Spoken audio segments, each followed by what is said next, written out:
jazz. Whiplash follows a college student who is aspiring to be one of the greats in jazz drumming. When he is taken under the wing of his very strict jazz instructor, his pursuit of excellence starts consuming his entire reality. This film is perfect in every way. The cinematography, its warm and cozy cinematography, is the perfect counterbalance to the tension and abuse that the students of Terrence Fletcher, played by J.K. Simmons, undergo. Whiplash particularly hit home for me. As someone who is a musician, however, I've kind of been leaning more and more into the former musician title. I used to let music and my strive for greatness really consume everything about my life. While I wouldn't say it completely ruined my life, it definitely set me back from the goals that I have set for myself in my current life. And seeing this talented young drummer just absolutely ruin every single relationship in his life just because he wants to be successful almost felt like watching myself on screen. Now, I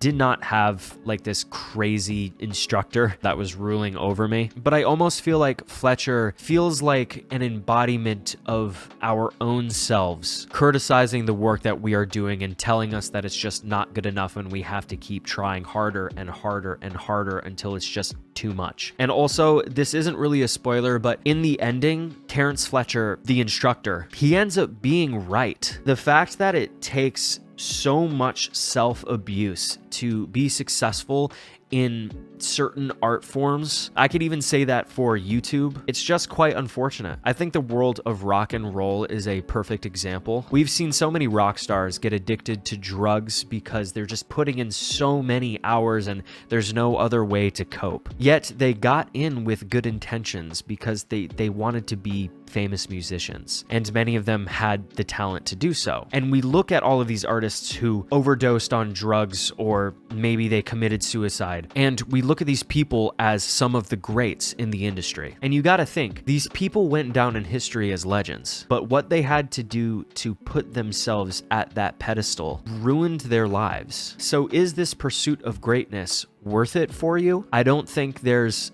a great answer. I'm still searching for that answer in my own life as someone who works very hard on their art forms, whether it be making videos, writing, making music. But I think Whiplash shined a bright light on it for me. And I have, even before watching this movie, been trying to focus more on my mental health. And will that stunt my greatness? Who knows, but hopefully I'll just have a more satisfying life out of it.